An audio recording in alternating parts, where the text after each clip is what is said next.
On Tuesday, Vice President Harris and former President Trump faced off in what, as of right now, stands to be the only debate between the two nominees. Kamala Harris. Let's have a good debate. You see, have fun. Thank you. Harris had a bit of a slow start, but then she managed to drive Trump off the rails, triggering him with talk of crowd size. By the end of the debate, it was obvious to most observers, including this one, that there was a clear winner. But will it matter on Election Day? Next.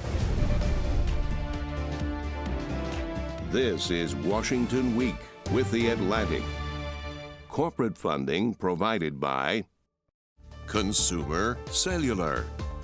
Additional funding is provided by Koo and Patricia Ewan through the Ewan Foundation, committed to bridging cultural differences in our communities. Sandra and Carl DeLay Magnuson, Rose Herschel and Andy Shreves, Robert and Susan Rosenbaum, the Corporation for Public Broadcasting, and by contributions to your PBS station from viewers like you. Thank you. Once again from Washington, Editor-in-Chief of The Atlantic and moderator, Jeffrey Goldberg. Good evening and welcome to Washington Week, where tonight we will not make a single joke about cats or dogs, because we are a serious show about the once serious business of a serious city. I'm so old that I can remember a time when you can get through an entire presidential campaign without once hearing about immigrant cat eating or the relative death-dealing qualities of sharks and boat batteries or windmills and their relationship to bacon shortages. I'm not complaining, I'm just observing. Tonight, we'll talk about Tuesday's debate and how Kamala Harris exceeded expectations and how Donald Trump ended the week by saying, essentially, not going to do that again.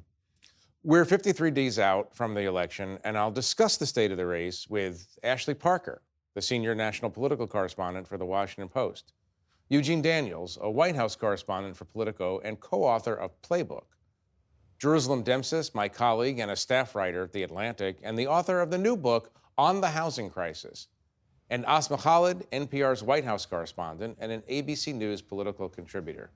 Thank you for joining me. Eventful week. No cats, no dogs. I'm serious about it. And I'm saying that to myself, obviously.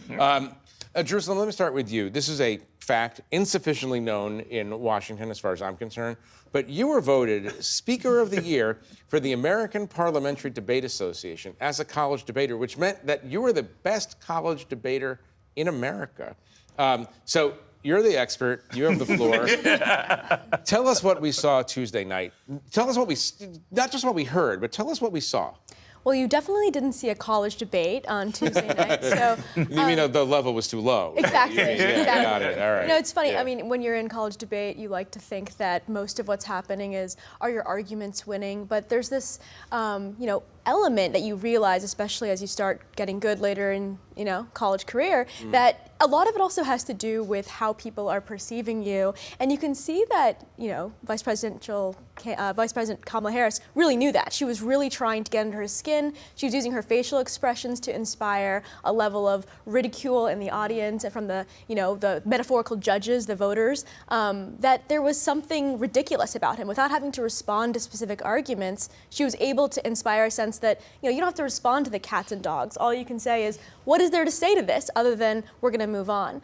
Now, how important that is in the long term, who knows? Obviously, it's the case that both the Trump campaign and the Harris campaign felt like they won that night. And in the long term, what will matter is the fact that he wasn't able to answer whether or not he would veto a national abortion ban, what he said about Ukraine. Right. But at the same time, it's clear that when it comes to how people feel about that night and the days after, they really feel like she did a good job. Ashley, does Donald Trump and does Donald Trump's team actually think that he won? Donald Trump's team absolutely does not think that he won. Donald Trump has insisted that he believes that he won, and he has that ability to convince himself of certain untruths, so that's more of an open question. But from your reporting, there's no doubt that the Trump people know that was not a great No, and that's why you saw midway through the debate them starting to attack the moderators, them starting to attack ABC, them saying, look, it's him debating three other people. That's not the messaging or the spin of a dominant candidate out there. Right. Eugene, does it matter? I mean, yes and no, right? At the end of the day, Vice President Harris had to perform. Her team knew that there was more pressure on her than Donald Trump. Donald Trump has done the most presidential debates of any presidential candidate in history, both primary and 7 general election debates. And so she had to kind of step up, one, and show people that she had a command of the issues. She had to, and poke and prod him, I think, better than any of the people he's ever debated, right? Getting underneath his skin. I think from the very first moment when she walked over behind his lectern to shake his hand, making very clear, as we called it and said in Playbook this week, the alpha female of it all, right? Making it very clear. He wasn't expecting it. He wasn't expecting that. I don't think he liked it either. And so, whether voters actually care how they did on the debate stage, it was about making sure that she got up there and did better than people thought she was going to do. Asma, I want you to comment on something that I want to play for you all. It's a moment from the debate that really gets at the heart of the challenge that Kamala Harris poses to Donald Trump. Let's listen. It's important to remind the former president, you're not running against Joe Biden, you're running against me. I believe the reason that Donald Trump says that this war would be over within 24 hours is because he would just give it up. And that's not who we are as Americans. The thing that he hasn't been able to do in the last month or so is adjust his view or become accustomed to the reality that he's running against this 60-year-old, very sharp African-American / South Asian woman, not ancient Joe Biden, which was the target in the long lead up to this moment. Why is he not showing a learning curve here? I would say a couple reasons. One is that he had not anticipated this change to happen, right? You heard for weeks after it happened, almost this sort of nostalgia for Biden of he was cheated out of the race. It's the kindest messages I think we heard from Trump about Biden in many years. Yeah. But also, I would say, I mean, the reality is that what we saw on the debate stage to me was that, Trump's central message for much of this campaign cycle was one major thesis, and that was that Joe Biden, his opponent, was too old. That argument has gone out the window now that he's running against a woman who is nearly 20 years younger than him. She has suddenly become sort of physically the change candidate. I mean, her campaign talks about a new way forward. I would make the argument that not very many of her policies are actually different than Biden, right? I mean, Republicans have tried. I would say Trump didn't do it that well during the debate because he was rambling, but they have tried to tether her to Biden. And whether it was on, Ukraine, support for Ukraine, whether it was on the war in the Middle East, whether it was on the economy, immigration, pretty much to a T, most of her policies echo President Biden's, but she is physically manifesting change and a new way forward. And and Trump's campaign wanted him to do that on stage, but instead he said that, Joe Biden hates her. He can't stand her. So he was supposed to tie Kamala Harris and Joe Biden together, and what he did was draw even further for voters a line between the two. It's so interesting. I mean, as I'm watching it, and I'm familiar with some of Trump's trigger words, it seems as if it almost is like somebody asked ChatGPT, give us a list of 20 words that always trigger Donald. And you had, I mean, from crowd size to the words that he cannot stand to hear, John McCain.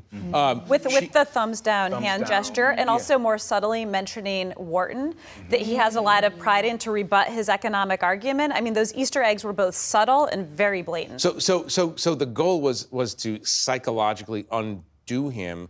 And I'm fascinated by the internal Trump campaign dynamic, where they obviously had to anticipate the people advising him that she would try this. And they probably told him, but it doesn't seem, Jerusalem, that it mattered. It's also clear, though, like at the end, when he was doing his closing remarks, it's almost like he came back to himself and he remembered the message he's supposed to be giving. It's the first time you really hear him make the claim that, that she's going to be a continuation of Biden, that, if she'd wanted to do all these great things she's talking about, that why didn't she do it in the last 3.5 years? And it was almost like you saw him re-entering his body after being pushed to, his, trigger points on all of these different topics. So, I do think that it was a situation where he was not expecting to be rattled by her and was clearly underestimating her. One thing that was also striking to me is if you listen to Trump rallies, he's not been shy about saying Kamala Harris's name. I would argue he often mispronounces it, calls her Kamala. I mean, he mispronounced it a whole host of ways. But during the debate, I don't believe we ever heard him once utter her name, which was just striking to me because Harris repeatedly did, talk to Trump by name. He just never spoke to her. It was she or her. Something about the way he speaks about her publicly and has been reported privately is he's very dismissive of her. He has said he doesn't believe she's smart. And so there's something also about someone who he views as somehow other and beneath him. I mean, he's made that very clear. I wonder if he feels that way anymore. Then going up against him toe to toe and getting under his skin. So he underestimated the adversary, is what you think? I mean, he underestimated. It's kind of an Occam's razor thing. That's the most obvious conclusion we could draw. That he just went in there thinking that who is this woman? And then could not maintain the self-discipline that his aides had tried to prep him for 90 minutes because he was so frustrated that this woman who he did not believe is on the level of him was getting the better of him time and time again. If you think about how the way that he's interacted with women, whether they be women politicians or women reporters, the ones that kind of catch the worst from him are often black women and women of color who are reporters especially. When you think about people like April Ryan, people one of my predecessors, Yamiche. Like the way that he spoke to them was different than the way that how he spoke to men, and also how he spoke to white women. And you saw that on stage. He often does not think that black women or women of color, it seems, can rise to the same level as him. And if you think that way, watching someone do that and actually get under your skin and have a strategy that in poking at little things that bother you, that is going to come out. And there's an irony to it too, because he thinks he's such a populist, right? And there's a level like you said, he's so proud of being a Wharton, this Ivy League school, and Kamala Harris is someone who did not attend an Ivy League school. He feels she doesn't have the academic credentials, the intellectual credentials to stand up next to him, and then when she's able to get under his skin, I think it's even more shocking to his senses. Yeah, no, that's an interesting point. I'm trying to understand the reason that he didn't look at her. Yeah. I know.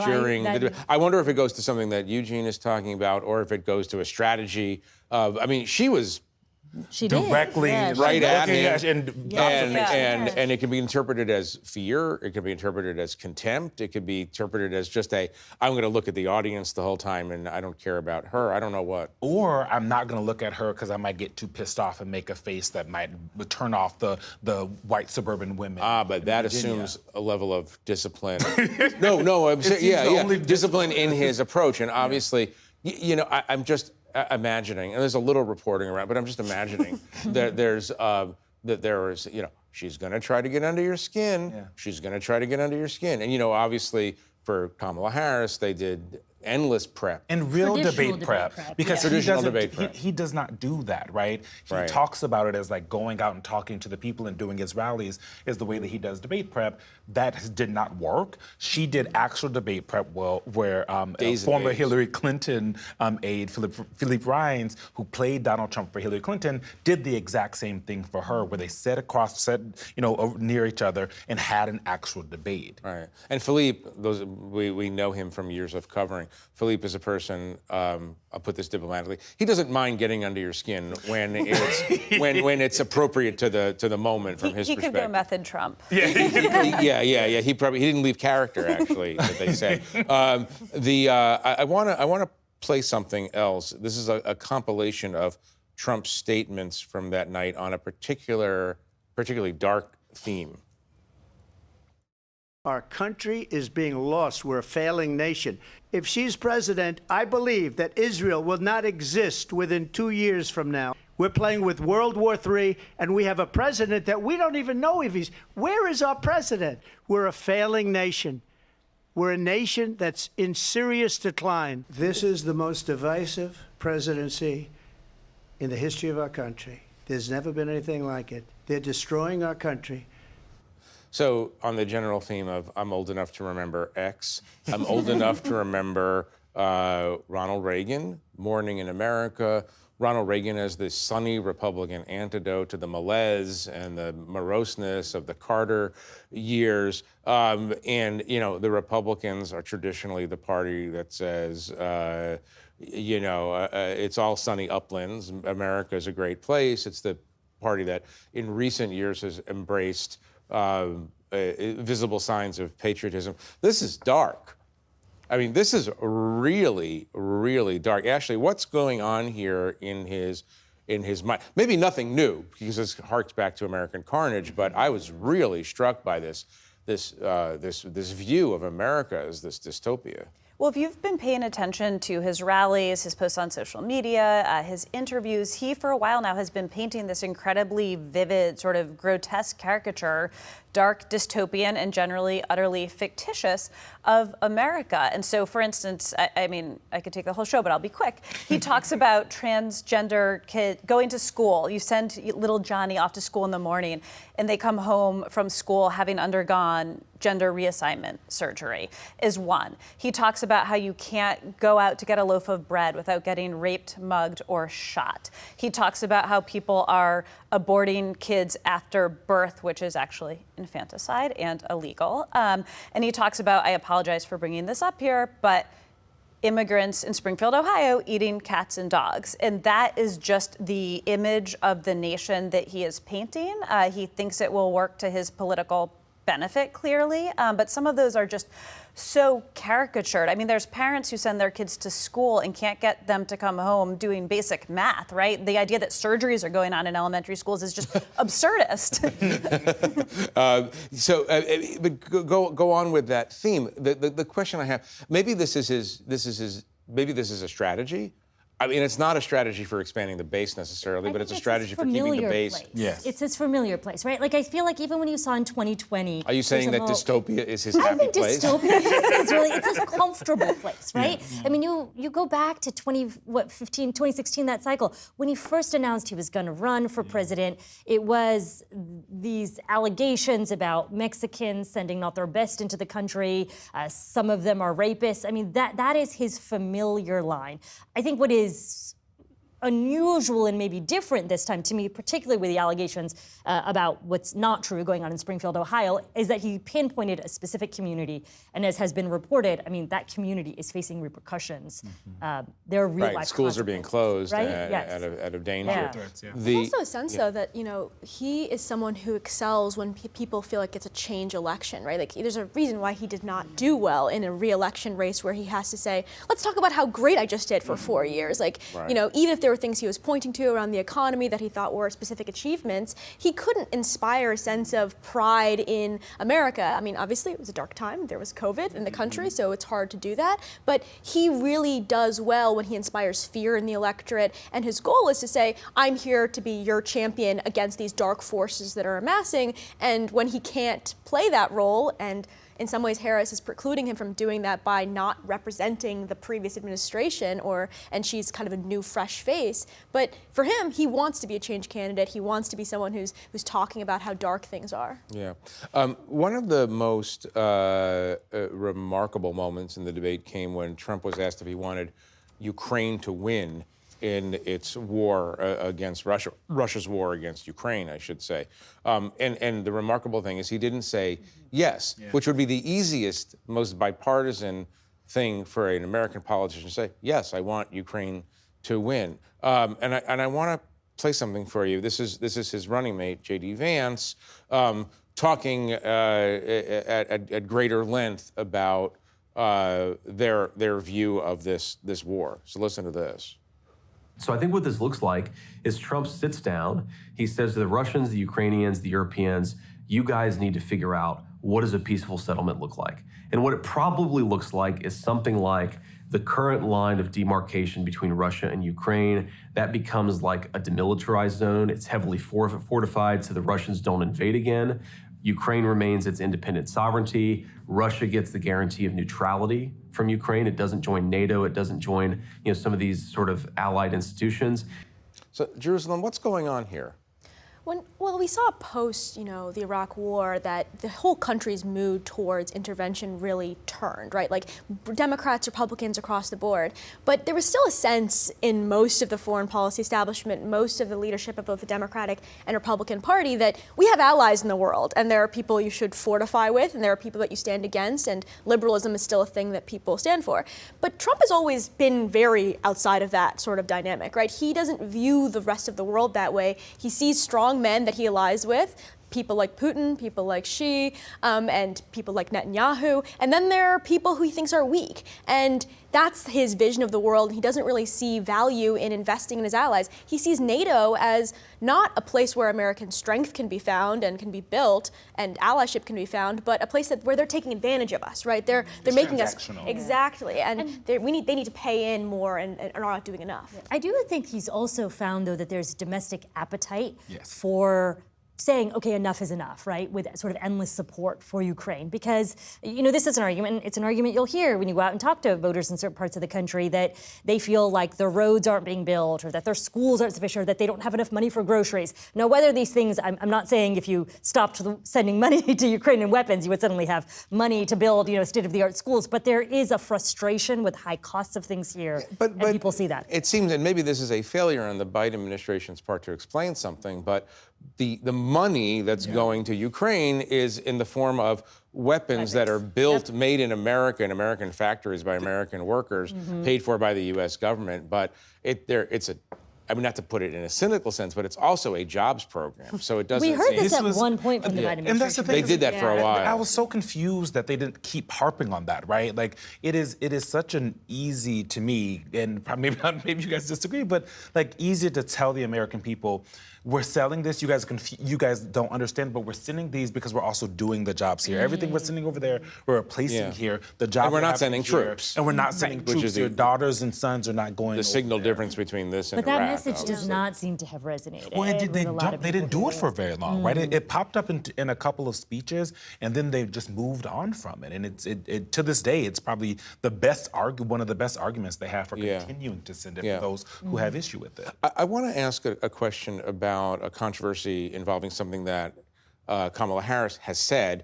Donald Trump brought it up in the debate. He said that she supports transgender surgery for immigrants being held in federal prison. There was a lot of back and forth. She doesn't believe that. But in fact, she did tell the ACLU in 2019. I think it was 2019. There was a question on a questionnaire that she supported taxpayer funding for gender transition surgeries for detained immigrants and federal prisoners. So far as I know, the campaign has not said. Or she has certainly not said if she still believes in this or if she's shifting her position on this. Eugene, Asma, what's going on with that particular issue? I mean, she hasn't talked about it since, right? Right. It's not been an issue that she has talked about. There's a few issues that she's kind of changed her position on now after 3.5 years as vice president. I think largely what's happening with kind of the different Senator Harris in 2019 and now is that at the time, there was a Democratic Party that was kind of chasing itself to the left. And you had all of these, 20-something people who were on stage, almost other than Joe Biden, who were saying, I'm going to chase Bernie Sanders. I think the party is a Bernie Sanders party. They learned the hard way that that's not the case. And so they had these different types of positions, whether it's that one or fracking or all of these others that she held at the time. I think, you would probably. Well, she's running as a prosecutor. And now she's running as something completely different. And I think if and when we see her campaign address this, if they're forced to, it will fall into the my values have not changed bucket. Exactly. Right. Exactly. Right. My values have not changed, but policy-wise. My positions have, but my values have not changed. What she said about immigration when she kind of came out with some different ideas on immigration is that the last 3.5 years watching and dealing with immigration has kind of influenced her decision, which is, I think, most Americans probably will give them credit for that, but she hasn't said that about the others. Right. And I think it's worth thinking about the dynamics of a primary too, right? Because the way that this policy position came out is that the ACLU sent a questionnaire to candidates, and people had to respond to it, and that dynamic just does not exist in. First rule of Fight Club: never respond to a questionnaire. In the minute that we have left, I was going to ask about Laura Loomer, but I kind of feel like just saving it for next week, and maybe that issue won't be around. I'm going to go and give you 50 seconds, Jerusalem, to talk about your book in the context of the campaign, housing crisis. How does it relate to the immigration crisis? Yeah, I mean, this has been a big talking point for J.D. Vance and Donald Trump. They're looking for an answer because, the Harris campaign has been very clear that they're going to be focusing on policies like building more housing and providing down payment assistance. And there has to be an answer to that that plays into this sort of populist rhetoric. And so they've decided to focus on the fact that, you know, immigrants have come into this country and are contributing to demand for those houses. There's not good evidence for this. We know that actually the majority of home price appreciation happened because of Americans seeking houses and remote work demand shifts. But, you know, you can read more about it in my book. That was a perfect, enlightened, self-serving pivot. I appreciate it very much, but unfortunately, we need to leave it there for now. Do read her book. I want to thank our panelists for joining us and for sharing their reporting. And to our viewers at home, thank you for joining us. For a close look at the way stricter abortion laws affect OBGYNs, please read Sarah Zhang's article, That's Something You Won't Recover From at a Doctor's Office, at theatlantic.com. I'm Jeffrey Goldberg. Good night from Washington. Corporate funding for Washington Week with The Atlantic is provided by Consumer Cellular. This is Sam. How may I help you? This is a pocket dial. Well, somebody's pocket. Thought I'd let you know that with Consumer Cellular, you get nationwide coverage with no contract. That's kind of our thing. Have a nice day. Additional funding is provided by Koo and Patricia Ewan through the Ewan Foundation, committed to bridging cultural differences in our communities. Sandra and Carl DeLay Magnuson, Rose Herschel and Andy Shreves, Robert and Susan Rosenbaum, the Corporation for Public Broadcasting, and by contributions to your PBS station from viewers like you. Thank you.